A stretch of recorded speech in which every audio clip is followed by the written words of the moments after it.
Whoever created phones, Vanage killed us. Because phones have become phones. Today I was in a taxi coming here. We set off from Tinder. There was a man behind, he received a phone call, immediately reached like Capital Shoppers. Is it Capital Shoppers where? There's that supermarket there. And the man is like, Neda, Ndimasaka. That's a quick kumbuzi sanke, this was into we all down to look at them. No one said anything, the taxi continued. So I reached here. I said, Uganda house. Because the conductor told the driver, parking wali embuze jikoi. Phones. That's how we left an old woman where she was not even supposed to be left. I was going to Jinja. We bought a taxi, we reached Spear. Someone receives a phone call. He said, Neda, ndi mukono. Oh, the woman, conductor. Nagambye mvira mukono. Mutabali singa sigozima mbisi za umme webali. The conductor tried to explain to the woman, Mama, to this Spear. She didn't want to know. First, she knew she had reached mukono. Gula, said that we left the woman at Spear. She had reached her mukono. Phones. I gave up on phones. You know, I'm making you guys laugh, but there's something that is really confusing me. I have a girl who is now big. And for us women, we have the biological clock, right? Mine is really ticking in fast forward. I don't understand why. Every time I see a baby for the last week, I smile. I feel I want even me. Now I'm confused. I'm just there confused. But again, when I think about certain things, I say, let me wait. Man, it's not easy working with evidence that you ate love well. Now everyone sees they touched your article 102B. It is not easy. You can't deny it is there with you everywhere. And the way I suffered, everybody was pregnant, like I suffered. But that guys don't make it easy for pregnant women. I know that is wrong with them. I was going somewhere, I stopped a border guy. I told him, Sebon, tu sa kutaskis ntinda. Mumuli mameka. I said, Nizeka. Mwaa. Mwabili wa basatu. I said, he looked at me and said, this was excess. Oh, basatu, babili tula, basatu sibatuara. Kumbe the man thought I had twins. He left me there, I drove up and left because he thought he was taking excess. And conductors never lose words. I was passing, border guys, I was going to the shop one time to get airtime. I passed one of them called a friend, Muzaffar.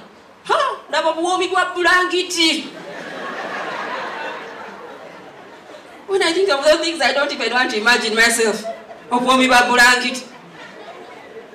Those conductors. There is a chick. Where do they get the words from? And I border men if you're here, Mutsasi.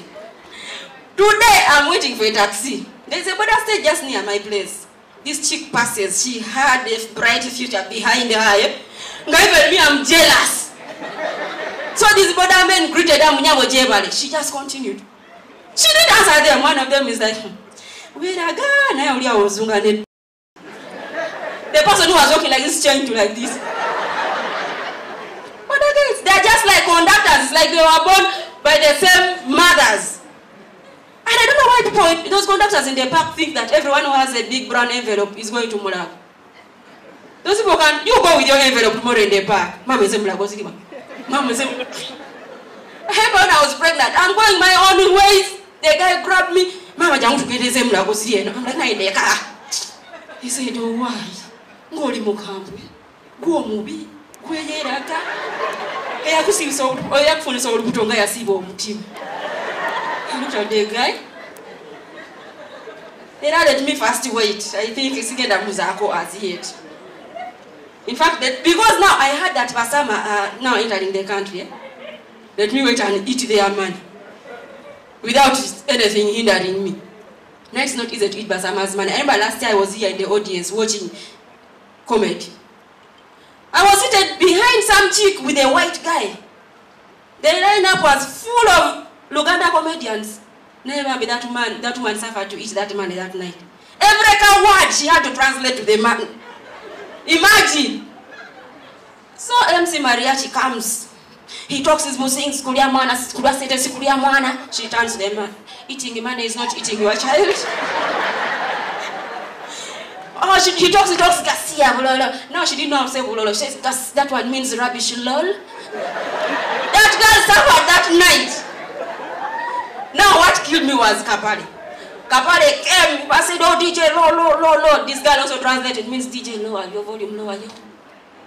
Kapale started. Anya yompada agumpe kwe mama mkala kati.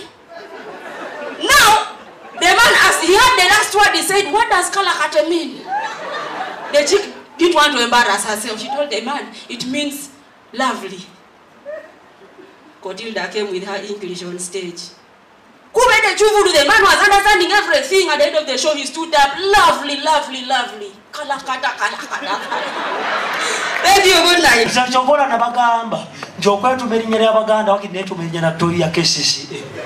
Where is the Baganda? Where are you now? Wava mulote wanda muno, wava kawesi wanda kasinje, wava katumba wanda muhozi, wava chikundu wanda biyamo kama. Where are you now? Simanya wanadawa. Bob Wine, where is Bob Wine? Jari. Nabagamba. Bob Wine masima wanfu Museveni yajamu dempale na akununa. Bob Wine ayimbira ludda. One way chigambo chetulani kolomanza mu politics nation nomenkericha. This is a system where the federal government could not allow the monarchy to come.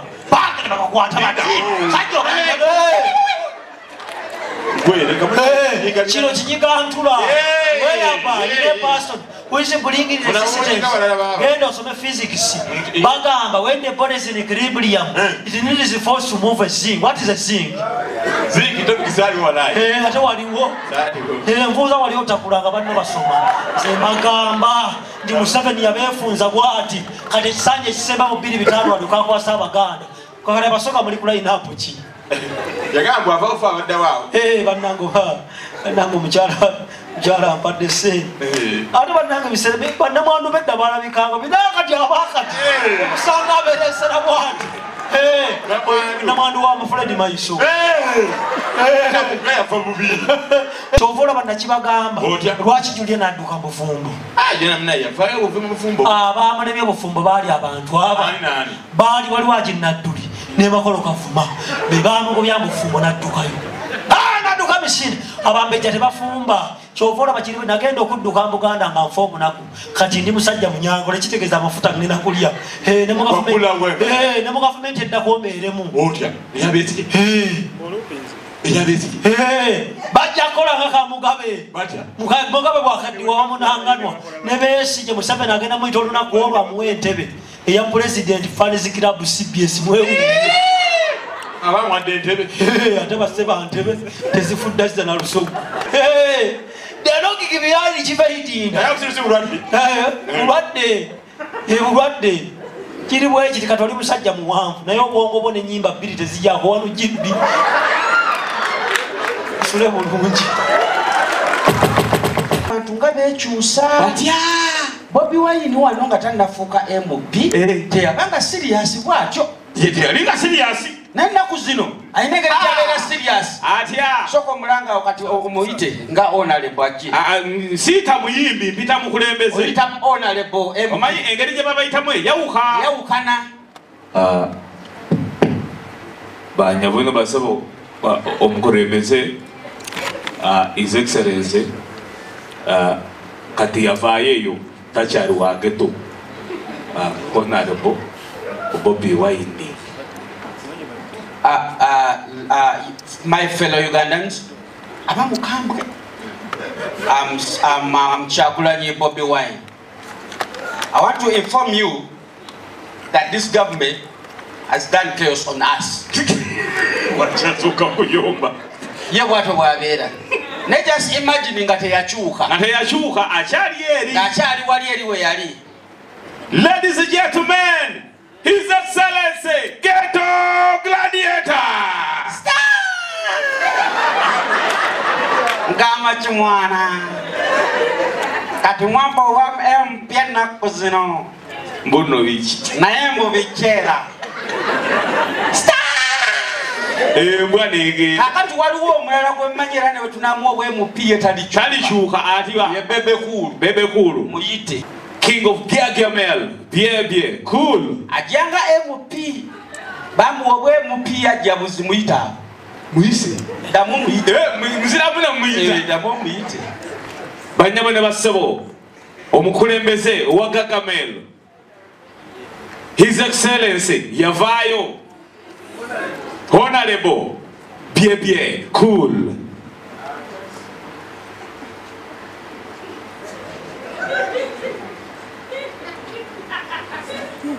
Zeva pita bebe cool. Sebo gwe nanzi. Baba nanzi. Mukube ngalo. Damu pita. Mugenda kudda mukubere ngalo. Banyabo ne basebo. Mukulembeze. Omukulu. Bebe cool. Abantu ba Uganda njagala bagamba nze Bebe Cool nkoze bintu bingi nnyo mu Uganda era njagala bategeeza abanga kunkomi anyenye omuntu nze asinga omukyalo obulungi mu Uganda ate nze musajja asinga obulungi mu Uganda wemunaddamu okunonda nja kwogera Kati mulongo anjage kwa musomo. Asomesa. Gwe mulongo. Ze mulongo Musajja azze n'ebizibu bye. Mai wanoro musajja wali mutabani we. Wali mutabani we. Mai din kabale bugonzi omulongo wali Sara ge manya gange. Mwebali nnyo kulaba n'okuwuliza Star Radio program ekochi ya makabane tujja n'ebizibu waneeno ne tusonda ssente. Mwebali nnyo mwebali kujiwagira. Musegedde kakati taata kizibu kike mwina. Ali musiramu. Salamu alaikum. Soko abasiramu no baddawo. Muzato mumanyi. Seka umale nansa. Okimanyi muzato alina namba ye. Seka umale nansa na jali otuwolereza. Koza saba kijja asobola okuwolereza ekibuli.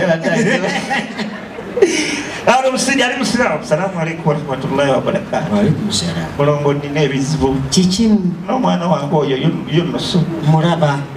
Yalina ekizibu. Kiki ekintu kijja ne kimutomera muli ne kimuyingira. Kati ekintu kimuyingira yava nakyo kuba nga alina emyaka 4. Kintu kimuyingira n'atomera buli kiryawo. Emyaka 22 akirina. Emyaka 22 akirina. Bwe kimukwatawo ekita atomera buli kimuli mu maaso. N'abantu abatomerera. Buli kimu akitomera kayeyogerere. N'aba kiki alina obulabe bwonna bwe yali akoze. Yatutomera dda yammenya omukono. Bano ekatulabe yammenya omukono. Maama we yamumenya okugulu. Okugulu? Mulamu wange yamulumako ebbeere. Bwe kiba kizze atomera buli kibaawo. Nga kibi abawuliza bannaye katubuuze omuvubuka tulabe kyakola ki tulabe kyagamba. Terega gwe omuvubuka. Yunusu. Salaamu alaikum. Tokaaba wano wootuuse ogenda kuwona tuli mu kooti y'amaka abantu bakulaba sirika bulungi nnyo. Kati owulira otya? Mpulirira ddala ekintu kijja ekintu ekinyigira kimbaddeko ebbanga nowonna amabwa gwolaba gatonda mu mutwe wano ekijja ntomera buli kiryawo ntomera kababera abantu ntomera ebisenge. Abuuza taata kati taata omwana we kiba omwana akyanyonnyola. Omwana akyanyonnyola. Mulongo ntomera buli kiri maaso. Naye kati bwe kiba kijja muli nkiwulira. Okiwulira? Tolina ngeri gy'otegeezaamu bali awo nti kijja. Nkukoonako bwenti. Nkukoonako kati bwe kijja muli sooka nekkoonako. N'omanya nti kikola ki? Nkutegeeze nti kizze.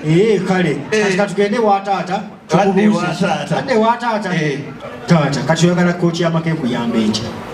Bannange basabye banya omuntu yenna alina obuyambi asobola okutuyamba ne Yunusu ono mwana mmazeeko ssente ebibanja byonna nabitunda sirina wensula kati boogera ebyo omwana akoona ku mulongo wangi kati yogera eri ne taata.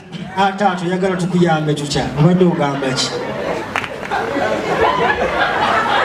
Wangi Yunusu wangi sajulite.